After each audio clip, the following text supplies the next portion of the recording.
안녕하세요. 오늘 저희와 함께 아주 흥미로운 자료 속으로 한번 깊이 들어가 볼 시간입니다. 네, 신자에게 작용하는 죄의 효능이라는 제목의 설교문 발췌 내용을 준비해 주셨는데요. 와, 제목부터가 상당히 좀 그렇죠? 도발적이죠? 네, 맞아요. 좀 강렬하게 다가오죠. 네. 신자 안에 여전히 존재하는 그 죄의 문제, 그리고 그에 맞서는 신앙의 여정을 다루고 있습니다. 요한계시록, 고린도후서 이런 여러 성경 구절이랑 또 현대적인 사건까지 언급하면서 아주 강렬한 메시지를 던지고 있더라고요. 그렇죠. 단순히 신학적인 논의에만 머무르지 않고 현실과 연결시키려는 시도가 돋보이는 자료입니다. 좋습니다. 그러면 바로 한번 본론으로 들어가 볼까요? 네, 그러시죠. 이번 시간에는 이 설교문이 제시하는 핵심 주장들, 예를 들면 신자 안에서도 죄가 어떻게 계속 영향을 미치는지, 그리고 그리스도 중심의 믿음과 적극적인 성화 과정, 이걸 통해서 죄를 어떻게 극복해야 하는지 이런 통찰을 함께 찾아봤으면 합니다. 네, 좋습니다. 설교문 속의 구체적인 논리나 관점들을 좀 면밀히 살펴보면 흥미로운 지점들이 많을 것 같아요. 네. 설교가 아주 개인적인 고백으로 시작하잖아요. 맞아요. 그 부분이 인상적이더라고요. 젊은 시절의 그 찬송가 하나님의 크신 사랑 이걸 부르면서도 가사가 마음에 와닿지 않았던 경험, 그때는 어떤 뜨거운 체험이 더 중요하다고 여겼는데 세월이 흘러서야 그리스도와의 연합이야말로 진짜 사랑의 본질이구나 이걸 깨달았다는 이야기죠. 네, 그런 솔직한 고백이 오늘 우리가 다룰 핵심 주제? 그러니까 내재하는 죄의 문제를 바로 정면으로 마주하게 만드는 것 같아요. 그렇죠. 신앙의 안에도 여전히 죄가 남아있고 이게 막 꿈틀대면서 강력한 영향력을 행사한다는 거죠. 맞습니다. 이 설교문이 딱 주목하는 게 그거예요. 죄가 단순히 그냥 겉으로 드러나는 잘못된 행동, 그런 문제가 아니라는 거죠. 내면의 문제다. 네. 우리 내면 깊숙한 곳에서 벌어지는 잘 보이지 않는 영적 싸움이라는 점입니다. 그래서 시작부터 개인적인 경험을 통해 이 싸움이 얼마나 현실적인지를 좀 강조하는 거죠.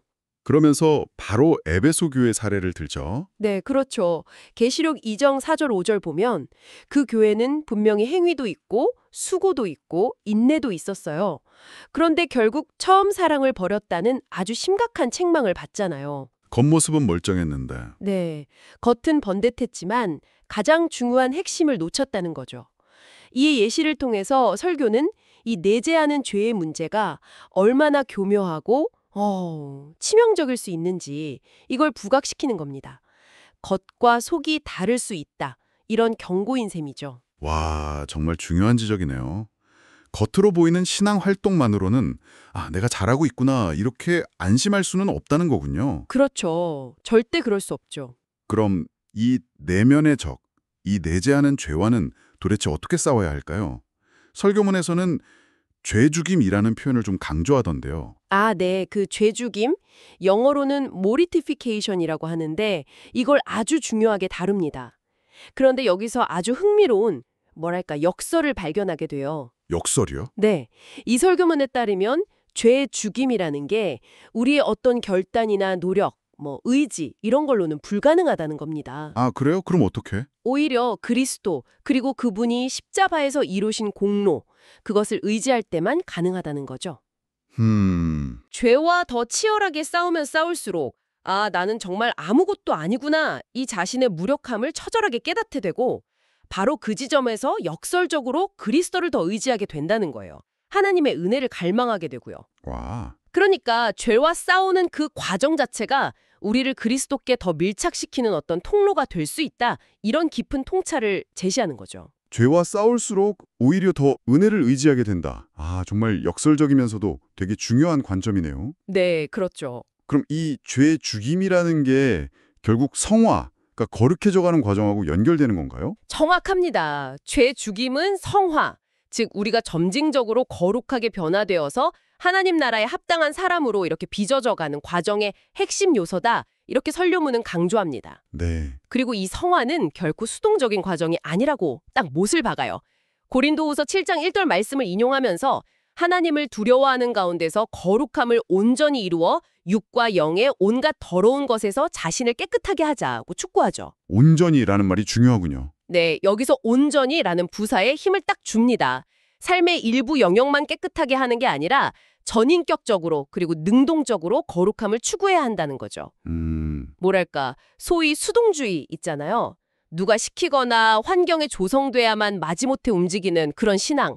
이건 아직 거듭남의 역동성을 제대로 체험하지 못한 상태일 수 있다? 이렇게까지 경고하면서 자발적인 마음으로 끊임없이 자신을 성찰하고 정결하게 할 것을 요구합니다. 그렇군요. 스스로를 돌아보면서 적극적으로 거룩함을 향해 나아가야 한다. 근데 사실 이게 인간적인 힘만으로는 좀 불가능해 보이잖아요. 그렇죠. 당연히 그렇죠. 그럼 이 모든 싸움과 노력의 근본적인 동력은 어디서 온다고 설명하나요? 바로 그 지점이죠. 거기서 설교문은 그리스도와의 연합이라는 신학적인 원리를 가장 중요하게 제시합니다. 그리스도와의 연합? 네, 이게 뭐냐면 우리가 믿음으로 그리스도와 하나가 되어서 그분과 함께 십자가에서 우리의 옛사람이 죽고 또 함께 장사되었고 그분의 부활에 연합해서 이미 에베소서 2장 6절 말씀처럼 함께 하늘에 앉혀진 새로운 존재가 되었다는 거죠. 이건 그냥 단순히 상징적인 이야기가 아니라 실제적인 영적 실체라고 강조를 합니다. 그리스도와의 연합이 실제적인 힘의 근원이다. 그럼 이게 구체적으로 삶에서는 어떻게 나타나는 건가요? 이 연합이 바로 우리가 죄의 유혹을 이기고 거룩한 삶을 살아갈 수 있는 능력의 원천이다. 그리고 우리의 새로운 정체성 그 자체다. 이렇게 설명해요. 네. 그래서 골로새서 3장 17절에서도 무엇을 하든지 말에나 일에나 다 주 예수의 이름으로 하고 그를 힘입어 하나님 아버지께 감사하라고 권면하는 거잖아요. 아, 그렇군요. 우리의 모든 생각, 말, 행동 이게 다 그리스도 안에서 그분의 능력을 힘입어서 이루어져야 한다는 의미죠. 근데 이걸 뒤집어 말하면 네. 그리스도와의 연합을 떠나서 하는 모든 종교적인 노력이나 심지어 선행조차도 결국은 자기 의에 불과하다, 헛수고가 될 수 있다 이런 강력한 경고이기도 한 거죠. 와, 무서운 말이네요. 그리고 또 빌립보서 3장 20절에 우리의 시민권은 하늘에 있는지라 라는 선언처럼 그리스도 안에서 우리는 이미 하늘의 모든 신령한 복을 받은 자, 그러니까 승리한 자의 정체성을 가졌다. 이걸 확신하는 게 중요하다고 역설합니다. 이 확신이 흔들리지 않고 싸워나갈 힘을 준다는 거죠. 아, 그리스도와의 연합이 능력의 근원이면서 동시에 정체성의 기반이라는 점, 네, 명확하게 이해가 됩니다.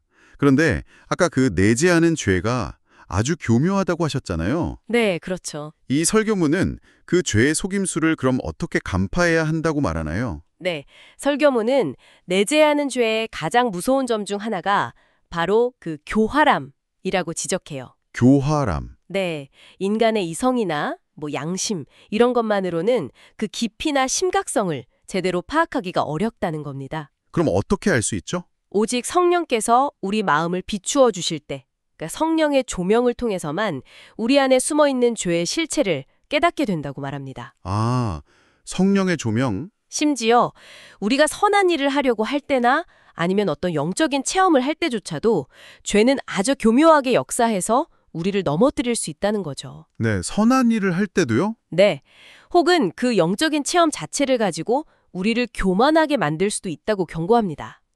설교문에서 체험주의나 신비주의의 어떤 잠재적 위험성을 언급하는 것도 바로 이런 맥락에서예요. 아, 은혜로운 체험 자체가 나쁜 건 아니지만 그 체험에 막 도취되어서 자신을 높이거나 성경의 객관적인 진리보다 내 주관적인 느낌을 더 중시하는 그런 잘못된 신앙 형태로 빠질 수 있다.